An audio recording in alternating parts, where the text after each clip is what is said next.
Dziś witam wszystkich po raz pierwszy w języku polskim, w trzecim już odcinku In Conversation with Choices, gdzie mówimy o różnych aspektach języka, języków.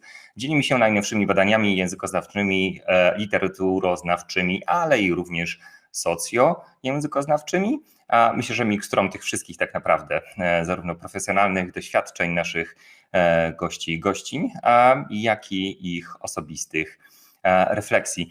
Dzisiaj mam wielką przyjemność powitać na pokładzie dr Katarzynę Glinianowicz. Dzień dobry, witam Państwa bardzo serdecznie. A prywatnie Kasię, jeśli mogę. Kasiu. Jak najbardziej. Kasia Glinianowicz jest ukrainistką. Jest w tym momencie jedną z członkiń bardzo wartkiego zespołu na Uniwersytecie Jagiellońskim, gdzie zajmuje się właśnie wykładaniem różnych przedmiotów na kierunku ukrainistyka i też chyba pokrewne, z tego co pamiętam. Dobrze mówię?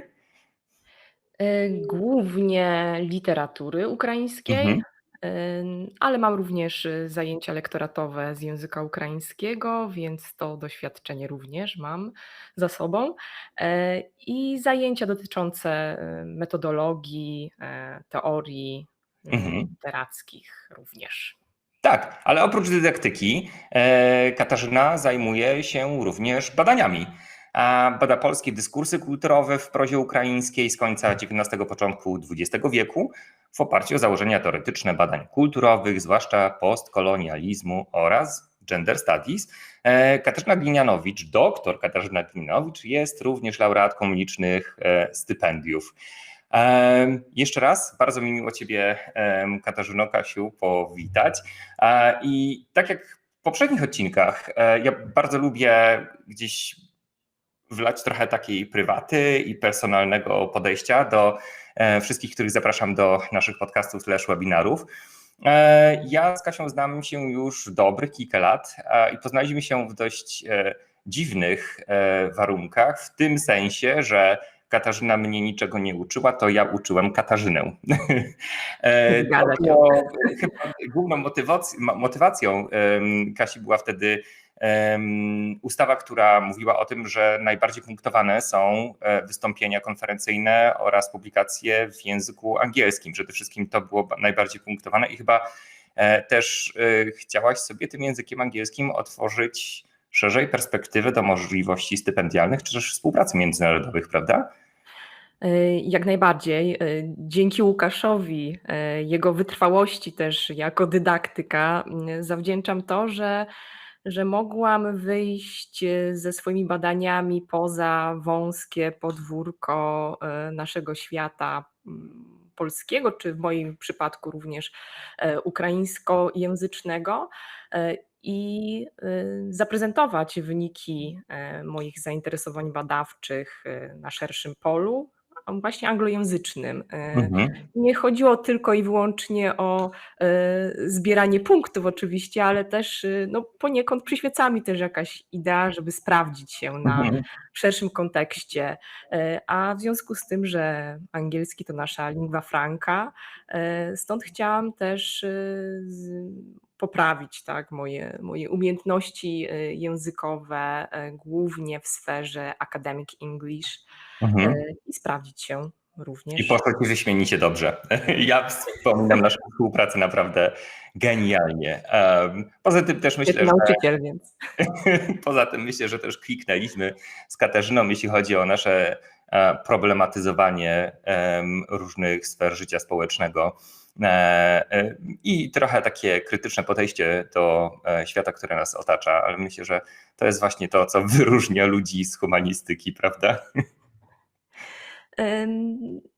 Powiedzmy pewną grupę, tak, ludzi, którzy zajmują się humanistyką. Ja myślę, że jakoś świetnie, że na siebie trafiliśmy, bowiem wydaje mi się, że podczas nauki, przede wszystkim nauki języka, jest bardzo istotne to, żeby poczuć taki pozytywny flow, tak? I to, że jesteśmy w jakimś zespole, który nawet jeżeli gdzieś tam się różni czasami światopoglądowo, ale jest otwarty na siebie wzajemnie, Zdecydowanie. dyskutuje i tworzy taki klimat tego, że spotykamy się tu nie tylko, żeby uczyć się języka, ale Mhm. żeby też, bo każdy język, nowy język daje nam też inną, nową perspektywę. Mhm.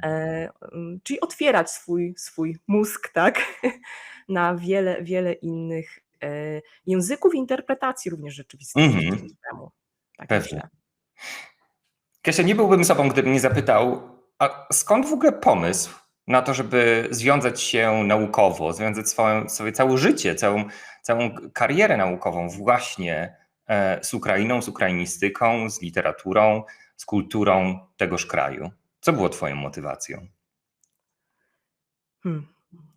To rzeczywiście dosyć, nawet powiedziałabym, intymne pytanie, Okej. bowiem ten mój wybór życiowy wiąże się z, można to nazwać moim prywatnym krajobrazem kulturowym. Mhm. Ja pochodzę z Sanoka, miasta pogranicznego, ale miasta, które nosi wiele śladów obecności kultury ukraińskiej, Mhm.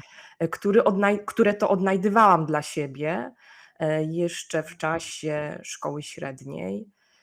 Ta obecność uwidacznia się głównie dzięki artefaktom, Mhm. chociażby w Sanockim Muzeum Skansenie, gdzie znajduje się architektura drewniana łemków, bojków, Mhm. grup etnicznych, grup etnograficznych, ukraińskich grup etnograficznych, które zamieszkiwały tereny bardzo mi bliskie. Natomiast w miejscowym muzeum historycznym mieści się olbrzymia kolekcja ikon karpackich, ale to wszystko były jakby artefakty wydarte ze swojego pierwotnego znaczenia, Mhm. które jakby po akcji Wisła straciły ten swój kontekst, który był związany z żywymi tradycjami, przede wszystkim żywymi ludźmi. Mhm. I później pojawili się również ludzie na mojej drodze, moi bardzo bliskie dla mnie osoby. Przede wszystkim była to moja przyjaciółka Marianna, która też wprowadziła mnie w żywą kulturę, żywe tradycje, żywy język ukraiński. Mhm.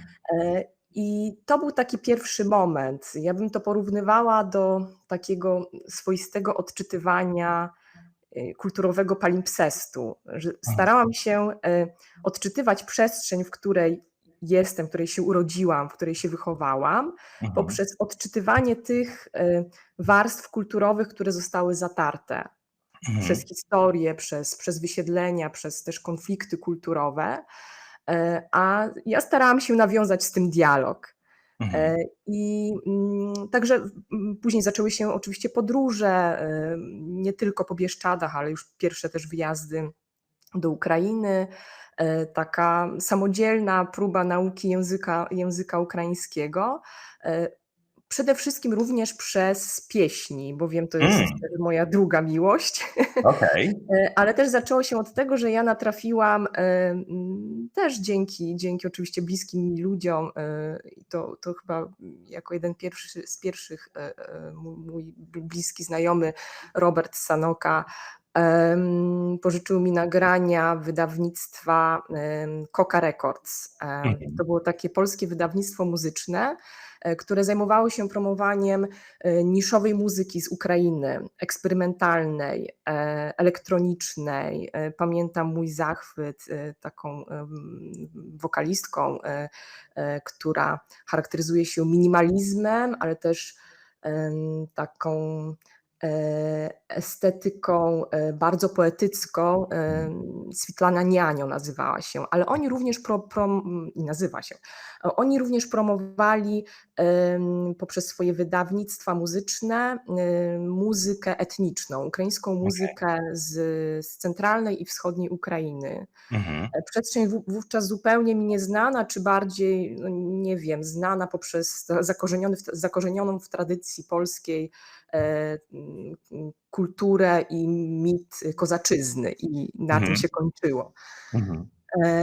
I to było jakby dla mnie, no nie wiem, można to przyrównać do jakiegoś takiego nawet sakralnego doświadczenia. Ja w pierwszy raz usłyszałam te dźwięki, taki melos, takie połączenie wielogłosów, Mhm.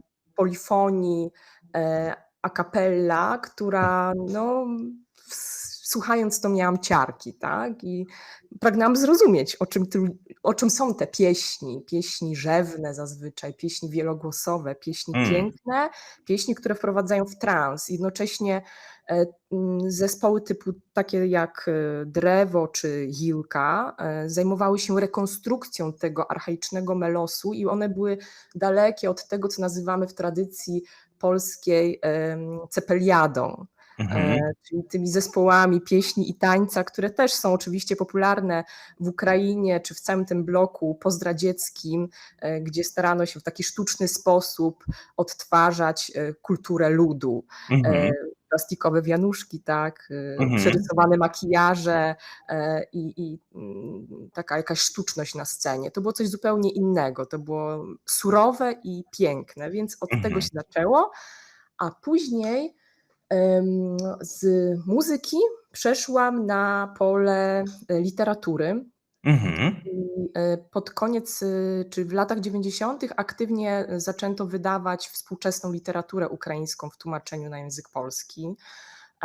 Na przykład wydawnictwo Tyrsa, Świat Literatury, później również oczywiście wydawnictwo Czarne, które wiodło prym, jeżeli chodzi o promocję współczesnej literatury ukraińskiej, więc natrafiłam na tłumaczenia czołowych przedstawicieli ukraińskiej postmoderny, takich jak Jurij Andruchowicz, czy Taras Prochaśko, Oksana Zabuszko. I tak się potoczyła. Później tylko chęć rozwijania umiejętności językowych i poznania szerszego tła kultury ukraińskiej. Więc Chyba tak, nie tylko poznania, ale też badania, bo poznajesz przez badania, tak? jak najbardziej. Czym teraz się zajmujesz naukowo? Co badasz? Mm, Dzięki za to pytanie, bo właśnie dostałam informację, że czeka na mnie w instytucie świeża książeczka, nie taka mała, która jest pokłosiem trwającego jeszcze projektu badawczego, zespołowego projektu badawczego naszego zespołu ukrainistyki Instytutu Filologii Wschodniosłowiańskiej na Uniwersytecie Jagiellońskim. Mam przyjemność brać udział w tym projekcie Mhm. badawczo-tłumaczeniowym, Mhm. a jest to pierwszy tom dzieł ukraińskiego modernisty, zupełnie nieznanego większości polskich czytelników. Nazywał się Wiktor Petrow, drukował pod pseudonimem Domontowicz, jeżeli chodzi o jego twórczość literacką. Mhm.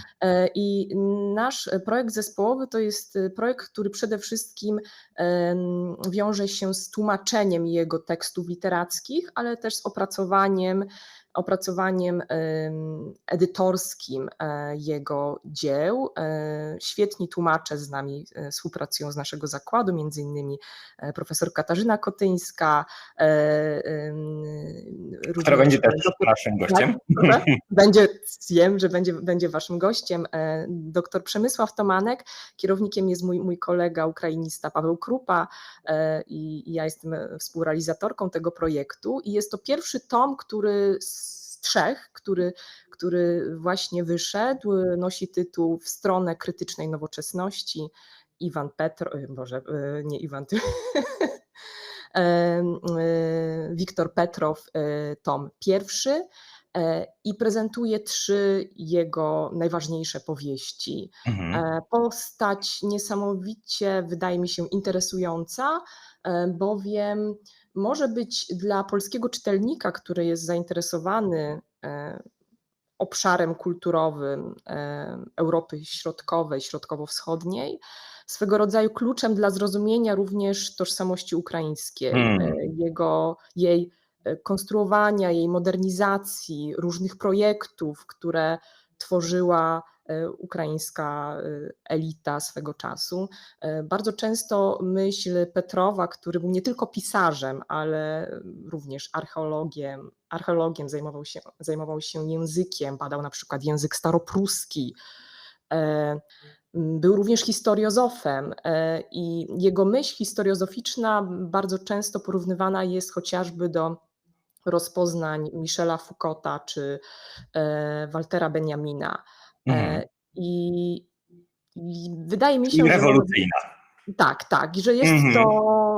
może być to ciekawa postać i mam nadzieję, że odnajdzie ta książka, pierwszy tom swoich czytelników wśród również polskich badaczy, ale też osoby, które są po prostu zainteresowane powieścią modernistyczną. Świetnie, Więc to jest szczere gratulacje. Oczywiście, bo dzięki. Szkoda, że nie mam, każda bo z tobą bym pokazała, ale może następnym razem. Może Katarzyna Kotyńska, która jest jedną z najważniejszych współtwórczyń tego tomu, jako jedna z tłumaczek, będzie już miała tę świeżynkę, więc zaprezentuję. Ale to jest tylko jedna linia moich badań, bowiem wspomniałeś na początku, że zajmuję się również literaturą galicyjską, i to jest jakby moje to podstawowe pole zainteresowań badawczych.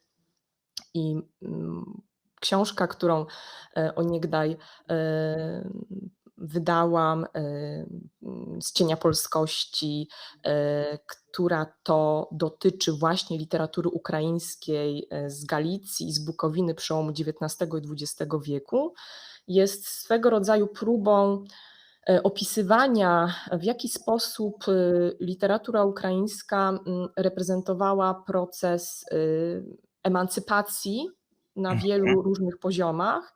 Przede wszystkim interesuje mnie poziom emancypacji społecznej, narodowej, ale również płciowej, bowiem zajmuję się też literaturą, powiedzmy, nie tyle kobiecą, tak, ale która podejmowała wątki feminizmu, wątki emancypacji kobiet i jak ze sobą były sprzężone właśnie te przede wszystkim 3 składowe emancypacji Ukraińców. Bowiem jak wiemy, Galicja była też polem krystalizowania się narodowości ukraińskiej w związku z tym, że w Imperium Rosyjskim, w Ukrainie pod Imperium Rosyjskim te możliwości były bardzo ograniczone.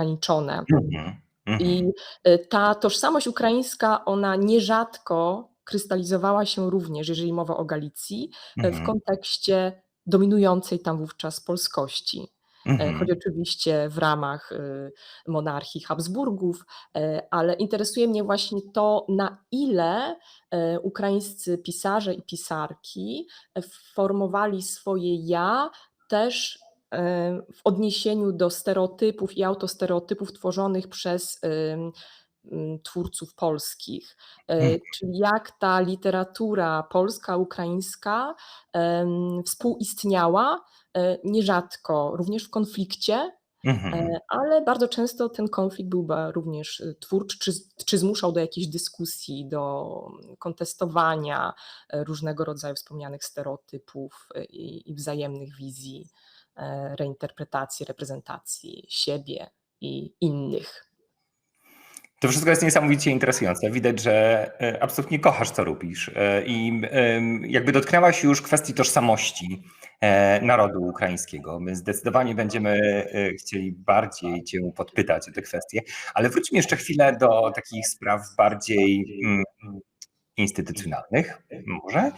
Chciałbym cię zapytać o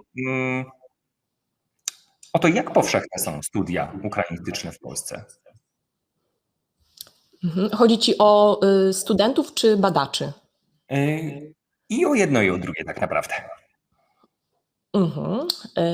Ukrainistyka jest na pewno kierunkiem niszowym. Natomiast mamy silne ośrodki ukrainistyczne w Polsce i tym na pewno wyróżniamy się też na tle innych państw europejskich, gdzie oczywiście takie ośrodki są, ale może nie tak wiele.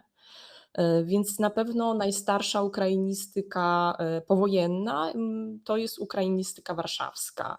I Mhm. współpracujemy i ze studentami, z wykładowcami tejże ukrainistyki. Mamy ukrainistykę wrocławską, poznańską, mamy ośrodki w Lublinie Mhm. i w Krakowie w ramach naszego uniwersytetu mamy aż 2 kierunki, które dotykają kwestii ukraińskiej, bo jeszcze są studia polsko-ukraińskie na stosunkach międzynarodowych na Uniwersytecie Jagiellońskim.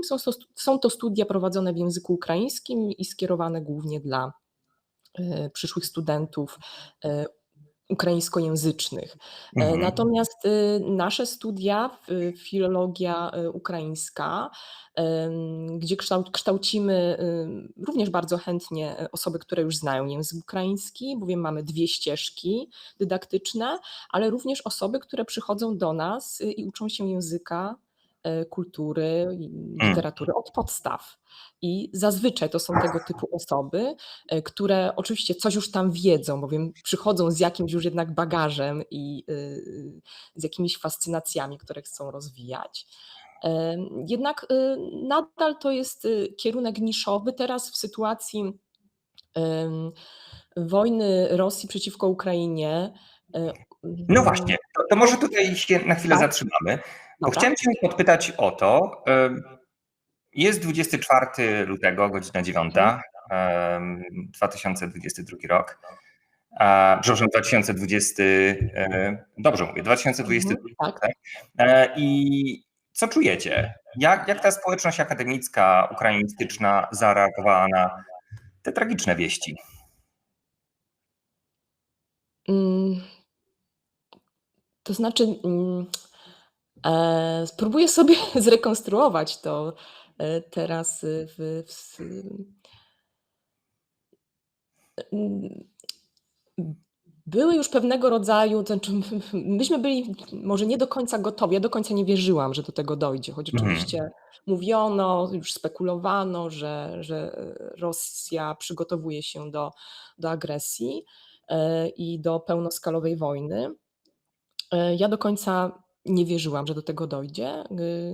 Gdy obudziłam się rano 24, no to na początku szok, niedowierzanie, no i mhm, później oczywiście wszyscy tkwiliśmy ciągle przy e, internecie, smartfonach i wszelakich czytnikach, kontaktując się ze swoimi przyjaciółmi w Ukrainie. Też część moich koleżanek, kolegów w zakładzie ukrainistyki ma bliską rodzinę w mhm, Ukrainie, więc takie ogólne też wsparcie psychiczne, emocjonalne jak najbardziej. No a jak później zaczęła się, czy obserwowaliśmy napływ pierwszej fali em, osób, które musiały opuścić Ukrainę, po prostu wiedzieliśmy, że musimy być tutaj tam, gdzie jesteśmy najbardziej potrzebni. mhm. Ja od razu Czyli na wyjechałam granicy. tak, wyjechałam do Przemyśla Mhm, i byłam tam bodajże pierwsze 2 tygodnie, tak wydaje mi się, gdzie głównie no robiłam to, do czego mogę się przydać, tak, czyli mhm, kwestia tłumaczenia, bycia wśród ludzi, którzy pomagali pomocy głównie językowej, żeby jakoś odnaleźli się w nowej sytuacji. mhm, W ten sposób. Większość moich koleżanek i kolegów też aktywnie włączała się w zapotrzebowanie przede wszystkim tłumaczy. mhm, I to na różnych frontach. Czy to była granica, czy to były różne punkty na dworcach w Krakowie i w innych miastach, miasteczkach Polski, czy też w internecie, bowiem od razu pojawiło się również olbrzymie zapotrzebowanie tłumaczy w różnych sferach, przede wszystkim na przykład w szpitalach, mhm, w szkołach i tak dalej. Czyli mhm. to był nasz pierwszy front, tak, na którym działaliśmy. Czyli po prostu ruszyliście do pomocy, wzięliście sprawy w swoje ręce. Te Tak, robiliśmy to, co powinniśmy robić, wydaje mi się. Mhm, I nie tylko my, ale również nasi studenci, mhm, którzy też na początku, pamiętam moje pierwsze zajęcia po 24 i one były trudne, bo ja nie wiedziałam do końca, mm, wiedziałam, że nie mogę teraz iść z programem, tak, sylabusa, tylko trzeba jakoś się odnaleźć w tej nowej sytuacji. Zaczęliśmy też od, lekko przemodelowałam oczywiście moje też zajęcia pod kątem analizy kulturowych wątków imperializmu rosyjskiego. Hmm. Bowiem za tą fizyczną siłą, za agresją Rosji idzie również agresja symboliczna w postaci kultury neoimperialnej, w Mhm. postaci propagandy, która również ma miejsce w kulturze, w mediach, w literaturze. I jak chociażby nawet współczesnymi kluczami postkolonialnymi badać te zależności. Tym się zajmowaliśmy również podczas zajęć, Mhm. żeby zrozumieć tę sytuację również na gruncie kultury i literatury. Ale studenci też bardzo, bardzo mężnie ruszyli na ten front pomocowy i głównie pomagali na dworcach w Mhm. Krakowie. I też angażowali się, nasi studenci od razu też stworzyli taki zespół tłumaczy działających w internecie, którzy oczywiście za darmo w ramach wolontariatu tłumaczyli na gorąco teksty, dokumenty, które były potrzebne na już. Niesamowite, pospolite ruszenie. Gratuluję tej Mhm. inicjatywy. Pytanie trochę językowe. Jak ciężko było się przełączyć z tłumaczenia literatury, obcowania z literaturą ukraińską do tłumaczenia żywego języka tu i teraz, w bardzo emocjonalnych momentach w życiu tych ludzi, których tłumaczyć musieliście? Mhm. Wiesz, jakoś nie myślałam o tym, bowiem ja często przynajmniej jeździłam do Ukrainy i mam kontakt, mam wielu przyjaciół w Ukrainie. Mhm. Nie mam jakiegoś wielkiego doświadczenia w tłumaczeniu symultanicznym, ale to były są jakby takie, tutaj musiałam wykorzystać bardziej jakieś elementarne swoje umiejętności dotyczące Mhm. języka, bo to chodziło o kwestie Przyjemne. em, przyziemne, tak, więc Mhm. nie odczuwałam tutaj, wiedziałam, że po prostu mam to zrobić, to było myślenie zadaniowe i to mnie przede wszystkim tutaj czy było motorem, tak, mojego działania. Tak mi Mhm. się wydaje. Mhm. Super. Gratulacje, absolutnie. Znaczy, Kasia, mówisz o tym, że istnieje powiązanie pomiędzy kulturą imperialną Rosji, a tym, kim i czym była Ukraina dla Rosji, widziana przez pryzmat tego mocarstwa. Myślę, że podobnie jest z tożsamością kulturową i narodową Ukraińców i Ukrainek, prawda, w ogóle Ukrainy. Bardzo dużo ludzi się na przykład zastanawia, jak to jest, że w jednej Ukrainie mamy dwa języki, ukraiński, rosyjski, jest to wciąż ten sam kraj. No właśnie, jak to jest? Jakie jest połączenie pomiędzy tożsamością językową, czyli mówieniu w danym języku, tożsamością kulturową? Czym w ogóle jest Ukraina? Co to znaczy być Ukraińcem czy Ukrainką? Mhm. Dobre, skomplikowane, wielokontekstowe pytanie, ale może najpierw spróbujmy skupić się na tym, co Cię chyba najbardziej interesuje, czyli kwestii językowej. Tak, zróbmy Kwestii to. językowej, tak. Mhm. W związku też zresztą z agresją Rosji, pamiętajmy, że Rosja w swojej propagandzie bardzo często wykorzystuje takie hasło, że my będziemy teraz bronić rosyjskojęzycznych w Tak. Ukrainie, którzy są uciskani. Co oczywiście jest tylko i wyłącznie tworem, jakimś takim symulakrum stworzonym przez Rosjan, wpisywanym w ich propagandę antyukraińską. Mhm. Trzeba pamiętać, że ta sytuacja obecności języka ukraińskiego, dwujęzyczności Ukrainy i też na przykład obecności takiego zjawiska językowego, które nazywane jest surżykiem, czyli z taką swoistą mieszanką języka rosyjskiego i ukraińskiego. To jest swego rodzaju długi cień trwania zależności, którą w kontekście też współczesnych kategorii możemy nazwać zależnością kolonialną, czy teraz postkolonialną. Mhm. I ona nie wzięła się znikąd. To nie był jakby świadomy, dobrowolny wybór Ukraińców, że będziemy teraz wszyscy przechodzić na język rosyjski, czy język rosyjski jest jakby częścią naszego ja, choć poniekąd jest naszego postkolonialnego ja, czy postimperialnego ja. Już za czasów, w czasach Imperium Rosyjskiego na ziemiach ukraińskich język ukraiński był językiem zabronionym. I Mm. to przez dwa takie znaczące dokumenty. Pierwszy dokument, który został wydany w 1863 roku, był to cyrkularz Wałujewa, ministra spraw wewnętrznych Imperium Rosyjskiego.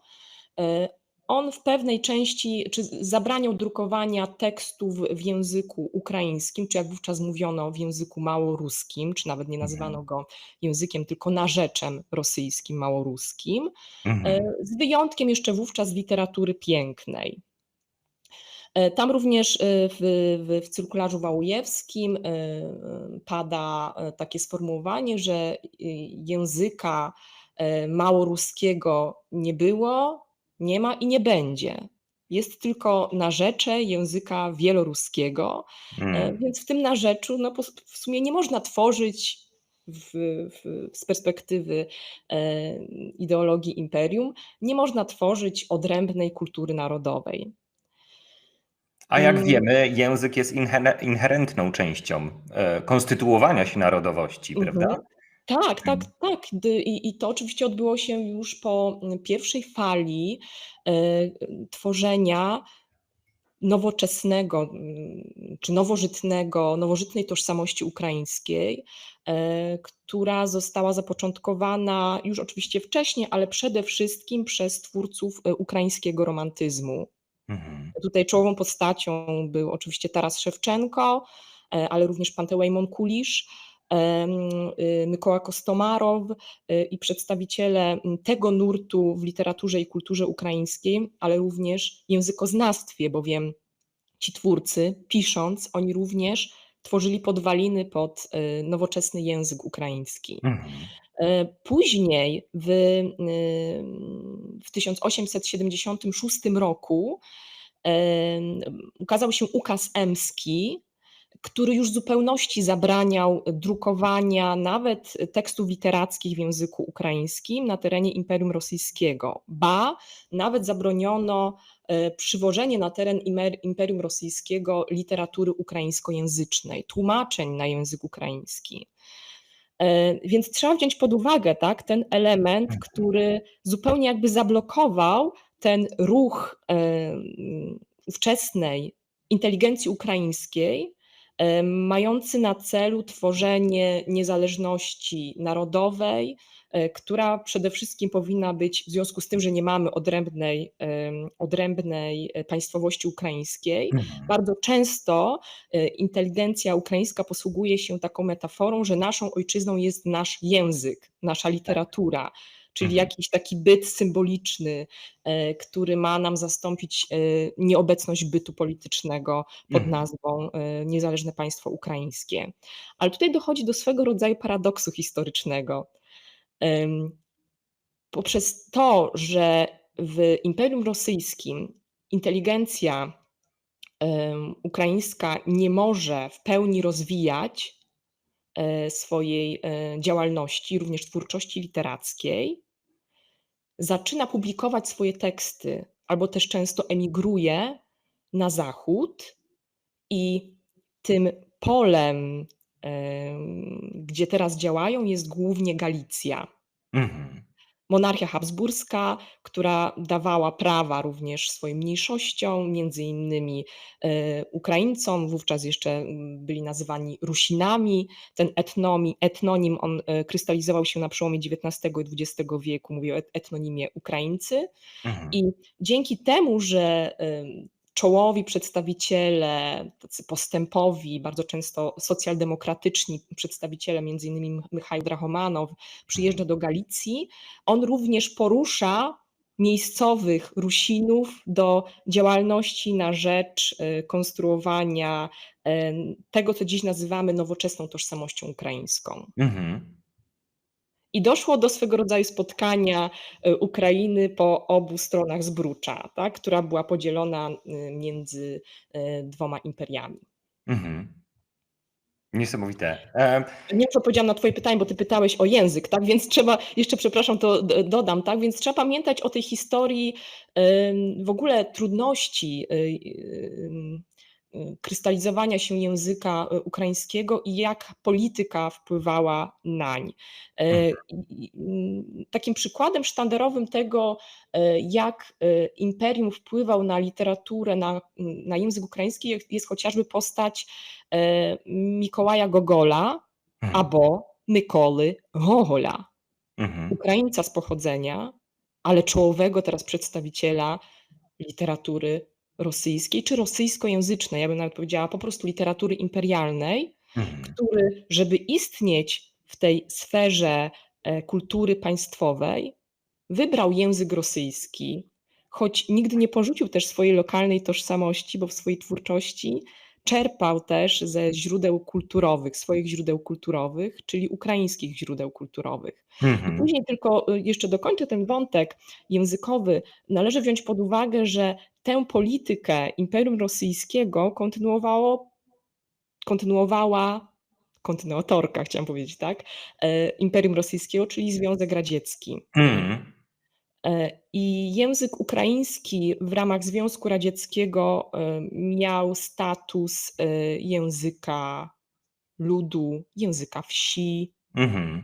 Miasta były zrusyfikowane. Czyli nic wspólnego z prestiżem językowym. Nie. Jeżeli chciałeś właśnie zdobyć odpowiedni status społeczny w strukturze radzieckiej, powinieneś być rosyjskojęzycznym inteligentem. A twoja tam lokalna jakaś tożsamość to tylko jest taki kwiatek do kożucha. A dwa, że też ten wstyd związany z tym, że ukraińska kultura i język ukraiński był sprowadzony właśnie do pozycji kultury wiejskiej, jakiejś kultury etnograficznej, która nie ma nic wspólnego z kulturą wysoką i tak dalej. Taki ciekawy przykład, że w Związku Radzieckim kulturę, którą starano się, czy kultura, która była reprezentatywna dla Związku Radzieckiego poza jego granicami na zachodzie, to był sławny, nie wiem, rosyjski balet, rosyjski teatr, wielka literatura rosyjska. I to było jakby reprezentatywne dla całego Związku Radzieckiego.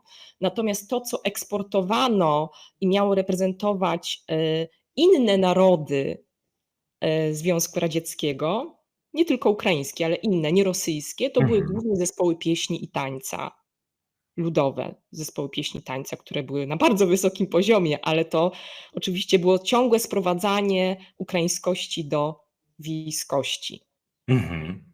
Okej. I pokłosie tego mamy do tej pory. Okej, rozpada się ZSRR. Co dzieje się wtedy z językiem ukraińskim? I z kulturą, i z tożsamością narodową. No to jest oczywiście długi proces, bowiem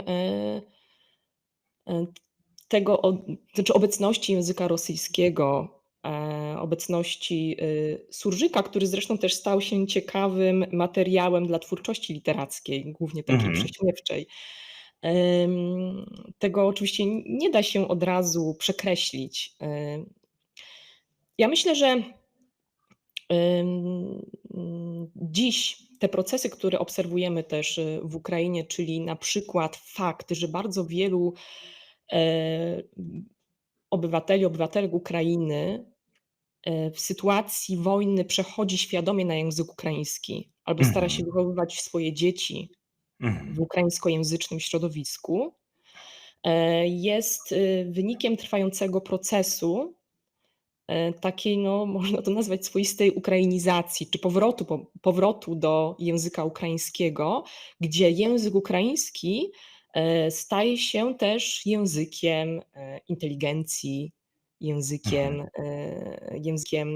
prestiżowym, można powiedzieć.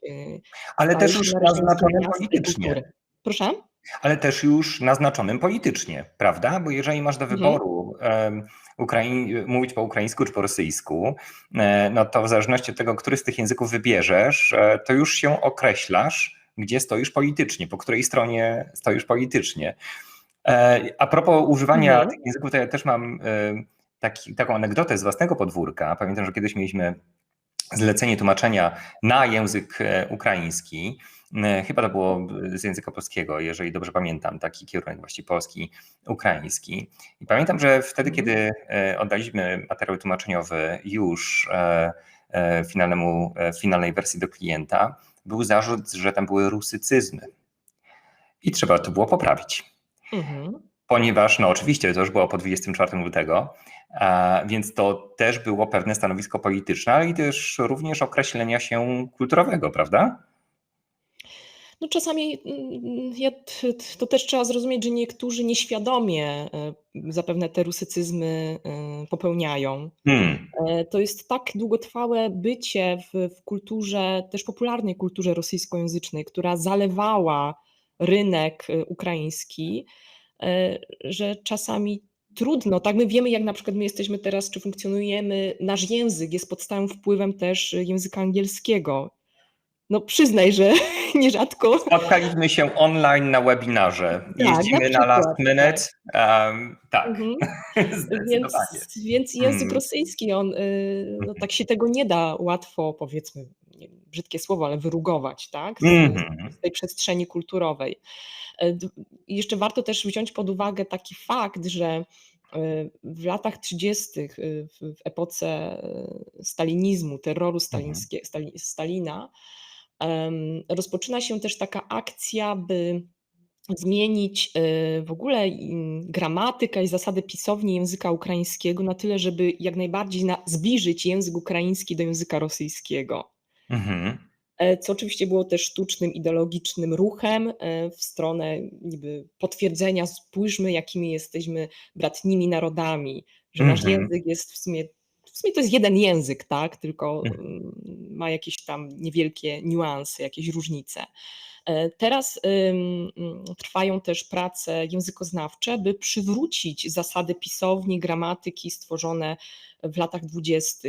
XX Mm. wieku, które to zostały właśnie później zanegowane przez komunistycznych Mhm. językoznawców i przedstawicieli partii komunistycznej. Czyli istnieją te Mhm. ośrodkowe ruchy, Mhm. które są takie emancypacyjne, jeżeli chodzi o samą tożsamość też językową tego narodu, tak? A możesz jakoś Tak, chodzi mi o to, sprecyzować że pytanie? tak naprawdę ludzie czują potrzebę tego, aby Mhm. kształtować swój język i aby tak naprawdę zapewnić mu dość wyraźną, nawet dla takiego laika, niekoniecznie Mhm. językoznawcy, ale wyraźną odrębność od języka rosyjskiego. Bo przecież bardzo często spotykamy się z opinią, że ukraiński jest bardzo podobny do rosyjskiego, że tak jak powiedziałaś, że to są tak naprawdę dwa tożsame języki, może trochę różne, tak? Co byś powiedziała takiej osobie, która mm, widzi cyrylicę i myśli sobie, to jest ten sam język przecież. Przede wszystkim, gdy analizujemy język ukraiński, ja nie jestem językoznawczynią, więc nie będę wdawać się w szczegóły. Tutaj pewnie warto zaprosić może którąś z moich koleżanek językoznawczyń, żeby szerzej o tym opowiedziała. Język ukraiński, jeżeli chcemy porównywać go do innych języków słowiańskich, najbliżej jest mu do białoruskiego, Mm. do słowackiego, polskiego i czeskiego. Dopiero później gdzieś tam w kolejce jest język rosyjski. Oczywiście są tutaj, występuje tutaj wiele podobieństw, jak między, nie wiem, językiem polskim i językiem słowackim czy Mhm. czeskim, każdym innym słowiańskim. I jeszcze ta bliskość geograficzna też wpływa na to, że wiele rusycyzmów dostało się do języka polskiego i odwrotnie. Ukraińskiego, przepraszam. Wiele Mhm. ukrainizmów znajdziemy również w języku rosyjskim, czy w języku polskim mamy również ukrainizmy i odwrotnie, bo to już jest zależność geograficzno-językowa. Więc to są swego rodzaju mity, które zostały stworzone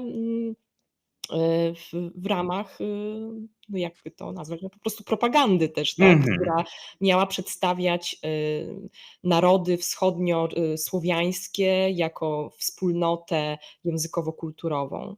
Mhm. I tą propagandą do tej pory posługuje się Putin i putinowska Rosja właśnie, i nie tylko on, tak, i inni Mhm. propagatorzy tejże idei. Ale pytasz o ruchy odśrodkowe. Myślę, że jak najbardziej takim nawet przykładem, jest przechodzenie niektórych pisarzy ze wschodniej Ukrainy, którzy tworzyli wcześniej, w języku rosyjskim, Mhm. na język ukraiński. Co też jest, bo to jest, wiesz, inaczej jak tworzysz, jesteś wychowany w literackim języku rosyjskim, tworzysz literaturę w języku Mhm. rosyjskim, to jest to jednak wyczyn, że zaczynasz tworzyć, pisać powieści w języku Absolutnie. ukraińskim. Czuć ten język, czuć te emocje, Tak, taką tak, wrażliwość ale tak, językową. nie Mhm. są nie są jakby w stanie, można powiedzieć, nie są też w stanie, powrócić do rosyjskiego. I Mhm. to jest jakby świadomy wybór, który poczynili, na swojej ścieżce pisarskiej właśnie. To Także jest trochę taki heroizm literacki, prawda?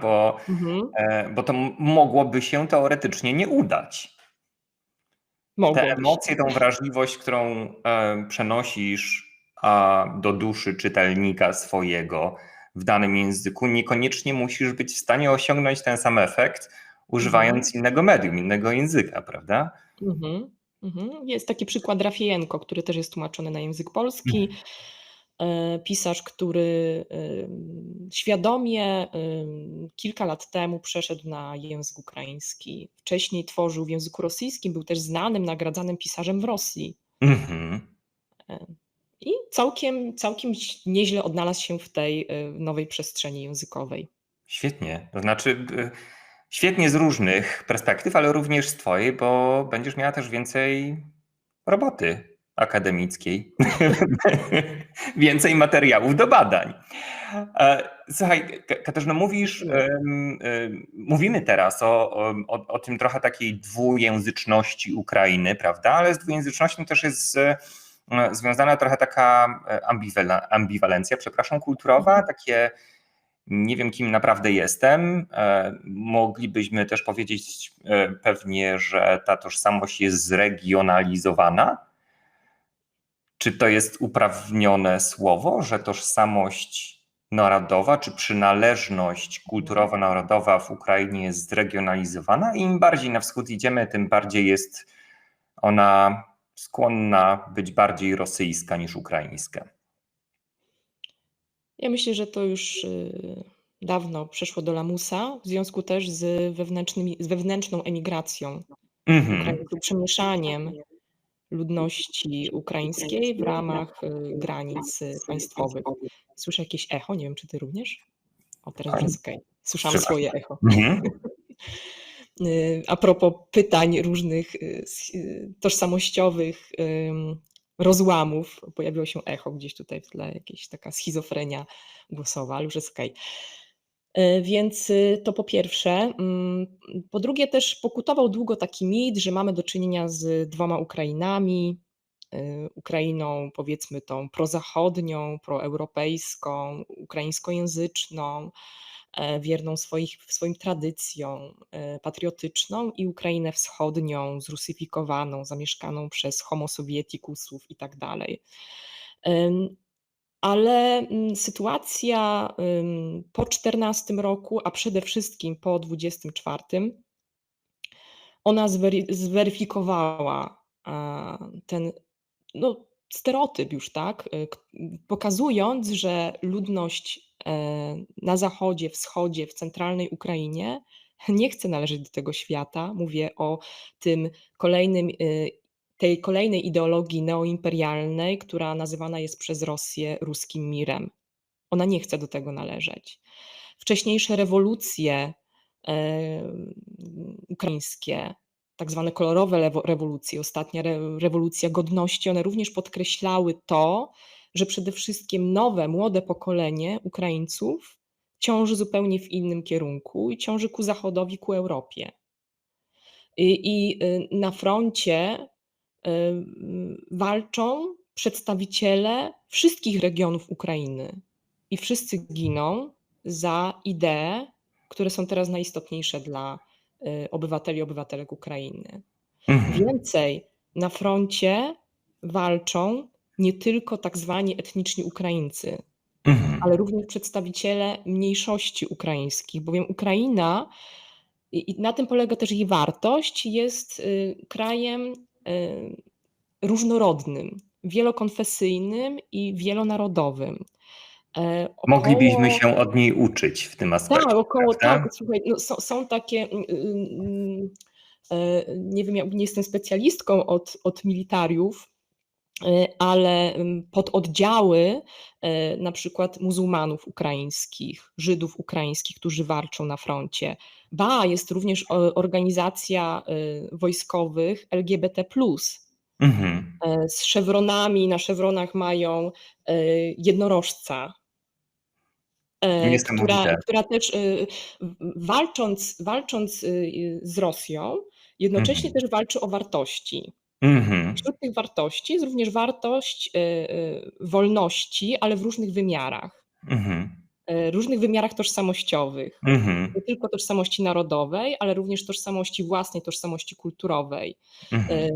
Tatarzy krymscy, którzy bardzo angażują się też w wsparcie Ukrainy, którą traktują jako swoją ojczyznę. I na tym polega też, ale nie wiem, jakie było pytanie twoje, ja chyba odchodzę tutaj.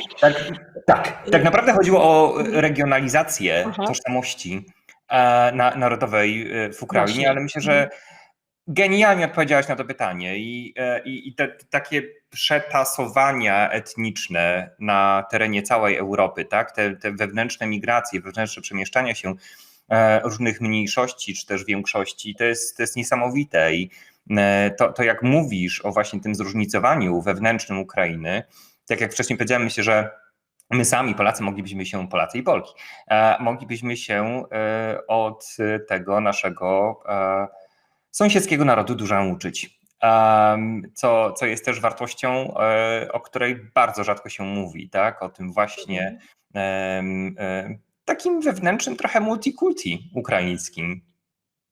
Coś w tym jest i wydaje mi się, że na tym polega olbrzymia wartość Ukrainy i ona zdaje sobie z tego sprawę. Wiesz, no, prezydent Ukrainy jest Żydem,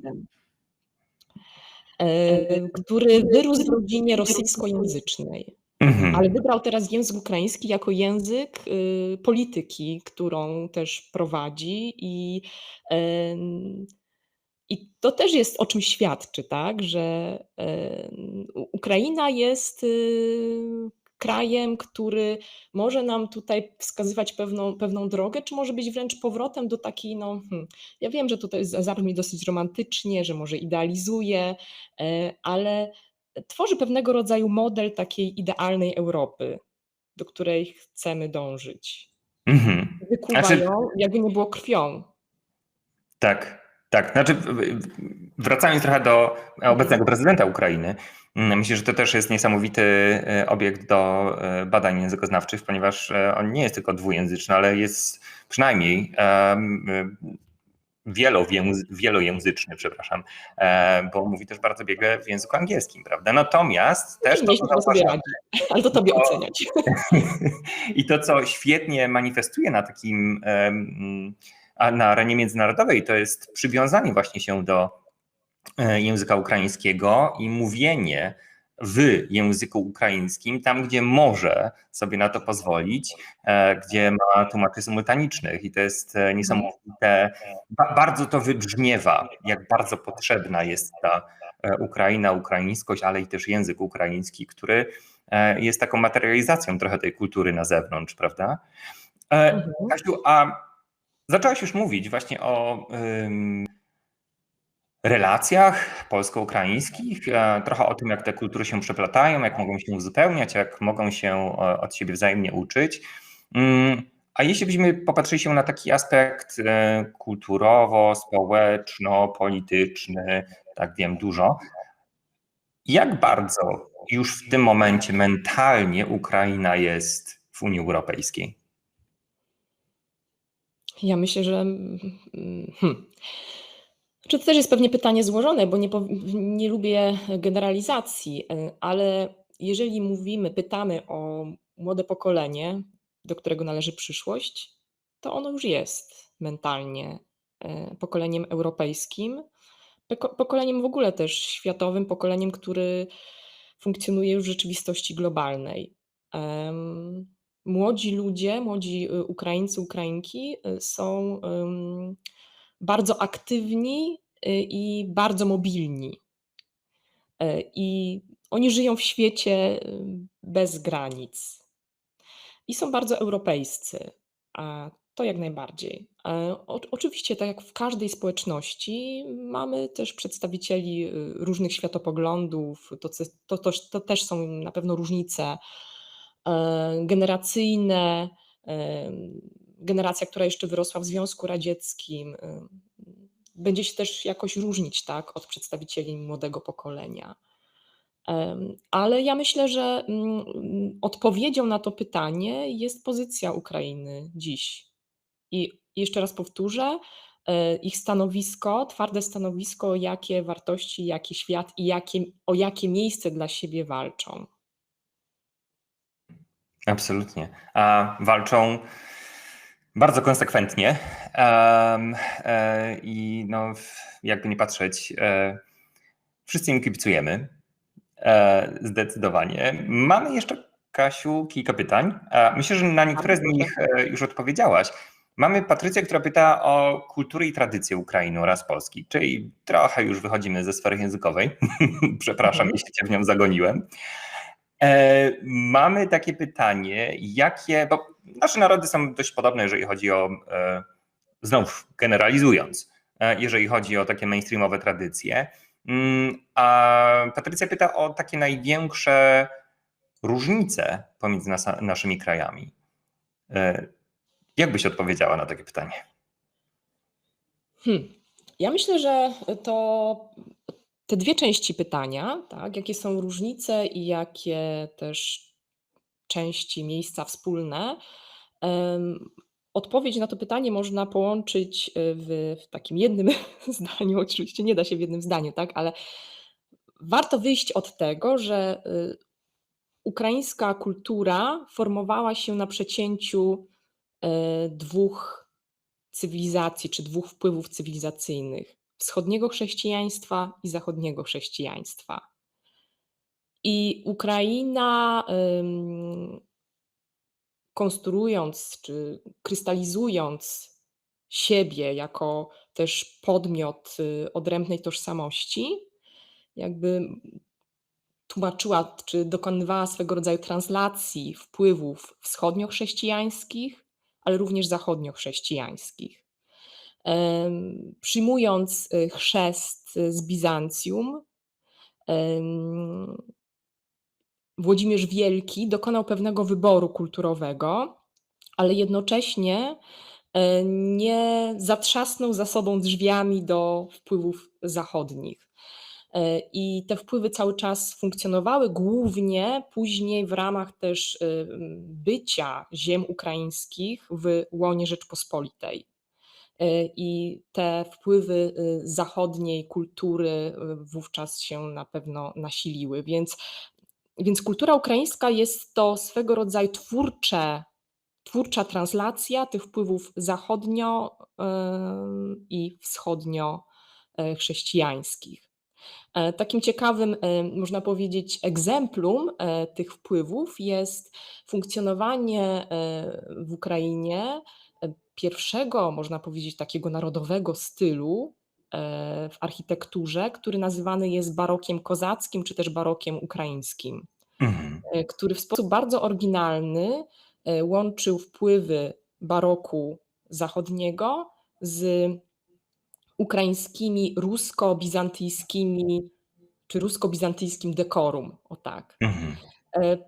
I jednym z takich też ciekawych przykładów tego łączenia tych dwóch kultur jest chociażby No, najważniejsza świątynia Ukrainy, symboliczna świątynia Ukrainy, mówię tutaj o Sofii Kijowskiej, Soborze Mądrości Bożej, która budowę tejże świątyni rozpoczęto w XI wieku na wzór Hagi Sofii, czyli mamy tutaj jakby przeniesienie tych wzorców bizantyjskich, ale później w czasach hetmana Mazepy, w czasach państwa kozackiego przebudowywano tę świątynię właśnie w stylistyce baroku. Więc ona łączy ze sobą w sobie tę spuściznę bizantyjsko-ruską i też baroku kozackiego, o tak. Więc to wiązanie, łączenie kultur wschodu i zachodu na pewno wyróżnia Ukrainę. To po pierwsze, jeżeli chodzi o różnice kulturowe. Natomiast podobieństwa, no przede wszystkim to, że kształtowaliśmy niegdyś wspólne państwo pod nazwą Rzeczpospolita. Przypomnę, że Rzeczpospolita nie była tylko obojga narodów, bo to też jest twór historyków, ale to była Rzeczpospolita wielu narodów, polskiego, litewskiego, później również białoruskiego, ukraińskiego. I funkcjonowanie w tym wspólnym konstrukcie politycznym, ono też wzajemnie na siebie wpływało.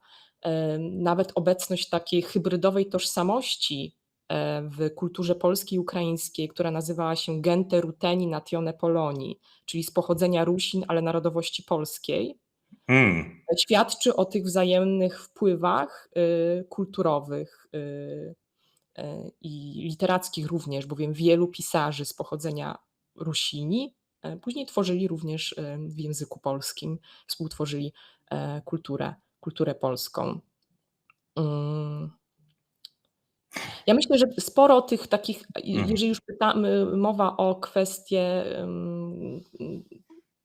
kulturową, to też warto zwrócić uwagę na funkcjonowanie w Ukrainie cerkwi grecko-katolickiej, która miała też bardzo ważny wpływ w utrzymaniu tożsamości ukraińskiej, i cerkiew grecko-katolicka jest też pewnego rodzaju symbolem przecięcia wpływów bizantyjsko-ruskich i zachodnich, gdzie właśnie cerkiew grecko-katolicka łączy w sobie obrządek jeszcze bizantyjsko-ruski, ale już uznaje zwierzchnictwo papieża no i właśnie jest też pewnego rodzaju wyrazem tej łączności kulturowej wschodu i zachodu.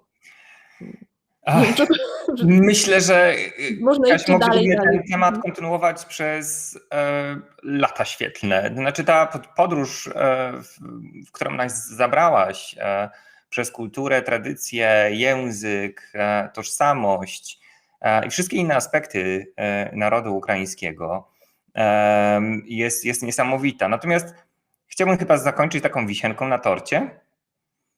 Czy są jakieś rzeczy zaskakujące, ciekawe, o których taka mainstreamowa społeczność polska nie wie, znaczy społeczność polska, w ogóle społeczność międzynarodowa nie wie, a coś, co by było zaskakującego, interesującego na temat Ukrainy?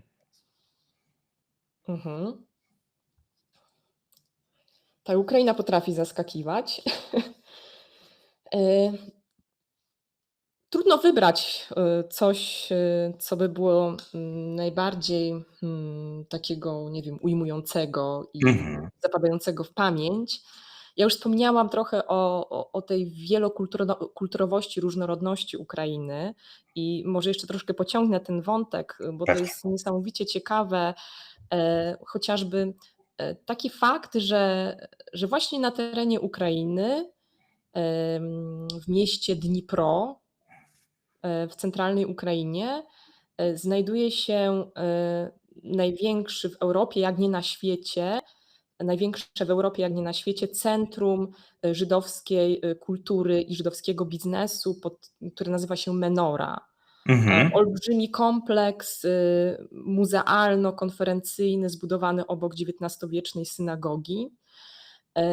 Więc ciągnąc ten wątek różnorodności, możliwe, że słyszałeś o tym, że że w Ukrainie, w mieście Humań znajduje się centrum hasydyzmu żydowskiego. I Hasydzi z całego świata zjeżdżają na przełomie września i października właśnie do Humania, żeby świętować judaistyczny Nowy Rok. Tam znajduje się grób Cadyka Nachmana i pomimo wojny przyjeżdżają co roku. Nie mogą oczywiście teraz latać samolotami, ale przejścia graniczne między Polską i Ukrainą na przełomie września i października są roztańczone i rozśpiewane właśnie przez Hasydów, którzy podróżują do Humania, by tam świętować swój Nowy Rok. Ciekawe również zjawisko wielokulturowości dotyczące chociażby Greków ukraińskich. I to jest też bardzo fascynujące pod względem językowym, bowiem Ukraina jest, można powiedzieć, ostoją rumejki, języka rumejskiego. Jest to język, którymi posługują się Grecy przyazowia. Grecy, którzy przybyli jeszcze w starożytności, zakładając tam swoje kolonie greckie. No i cała też kultura Tatarów krymskich. I tutaj jeszcze przy okazji chciałabym wspomnieć, że cała ta spuścizna i różnorodność, ona teraz jest olbrzymie zagrożona. Taką niepisaną stolicą Greków jest, albo poniekąd był, Mariupol, który znasz na pewno tragiczną historię tego miasta w ramach pełnoskalowej wojny. Takim symbolicznym momentem dotyczącym też agresji rosyjskiej był dzień, gdy na Babi Jar w Kijowie spadły rosyjskie rakiety, a Babi Jar to jest miejsce symboliczne dla ukraińskich Żydów i Romów, bowiem podczas II wojny światowej hitlerowskie Niemcy dokonały tam masowych egzekucji właśnie Żydów i Romów. Wówczas pamiętam, że prezydent Zełański zadał pytanie retoryczne skierowane do całego świata, że po co parafrazuję teraz, że po co powtarzamy ciągle nigdy więcej, gdy rakiety spadają na Babi Jar i tak dalej. Więc to są bardzo ciekawe momenty, jeżeli chodzi o różnorodność właśnie, ale wydaje mi się, że tutaj warto było też wspomnieć o jakichś takich ciekawych postaciach związanych z kulturą ukraińską, z nauką ukraińską, którzy możliwe też nie są szerzej znane. Wydaje mi się, że taką ciekawą postacią dla chociażby Galicji, jeszcze czasów austro-węgierskich jest chociażby Sofia Okunewska-Moraczewska. I pewnie mało kto wie, że jest to pierwsza kobieta lekarka w monarchii habsburskiej, która oczywiście dyplom nie mogła zdobyć w monarchii, bowiem kobiety nie miały dostępu do edukacji. Już samo to, że w ogóle miała maturę, było osiągnięcie dla ówczesnej społeczności. Zdobyła dyplom w Szwajcarii, była bardzo znaną ginekolożką. Oczywiście na początku nie mogła też praktykować, bowiem nie chciano ją dopuścić w Galicji do szpitali, ale i tak działała. Również później była lekarką na froncie podczas I wojny światowej i też mocno zaangażowana w walkę z rakiem, na przykład stosowała radioterapię. I była też zaangażowana w ruch kobiecy, ukraiński ruch kobiecy w Galicji, razem z taką jedną z czołowych emancypantek ukraińskich, Natalią Kobryńską i również pisarką Olchą Kobylańską. Współtworzyły pierwsze organizacje kobiece i tak dalej. To niesamowite, bo kiedy mówimy o emancypacji kobiet i tak przedzierania się kobiet przez ten szklany męski sufit do takich mainstreamowych, prestiżowych jednakowoż zawodów, jak na przykład lekarz, lekarka, to zazwyczaj mówimy o Zachodzie. Nigdy nie mówimy o Wschodzie, prawda?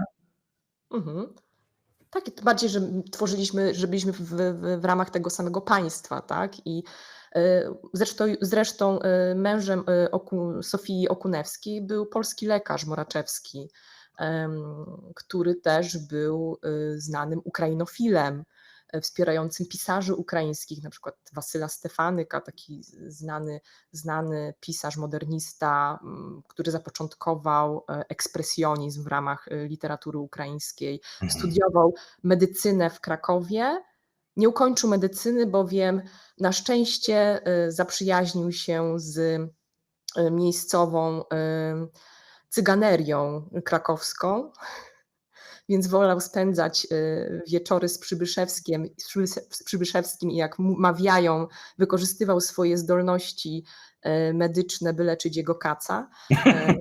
Też nie skończył studiów, ale został świetnym pisarzem ukraińskim. Przyjaźnił się również z Moraczewskim i z Sofią Okunewską, więc to też pokazuje związki literackie i związki kulturowe między naszymi dwoma narodami. Tak, tego typu postaci.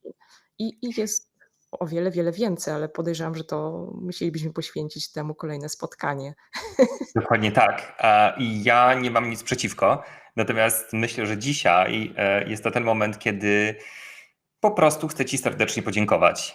Ten zastrzyk wiedzy, który nam tutaj przedstawiłaś, jest absolutnie niesamowity i myślę, że to jest tak naprawdę takie małe kompendium, taki gdzieś wisienka na torcie tego wszystkiego, o czym można by mówić, jeśli chodzi o sprawy ukraińskiej, kultury ukraińskiej, narodowości, tożsamości, języka i tak dalej, i tak dalej. Katarzyno, przepięknie Ci dziękuję za przyjęcie zaproszenia do naszego trzeciego webinaru tej jesieni i myślę, że to nie pierwsze, ale nie ostatnie nasze spotkanie. Dziękuję serdecznie jeszcze raz, Łukaszu, i również wszystkim naszym słuchaczom i za pytania, i za ciepłe przyjęcie. I polecam się na przyszłość. Polecam czytać literaturę ukraińską. Teraz na naszym rynku wydawniczym mamy sporo tłumaczeń na język polski, świetnych tłumaczy również, i literatury związanej z historią, kulturą ukraińską. Śledźcie Państwo, a jeżeli potrzebujecie jakichś wskazówek lekturowych, polecam się, można znaleźć namiary i mój mail na stronach Uniwersytetu Jagiellońskiego. Bardzo serdecznie dziękuję. Ja również polecam kontakt z Katarzyną, oczywiście. Dziękuję jeszcze raz. Dziękuję serdecznie. Na razie. Na razie, pa.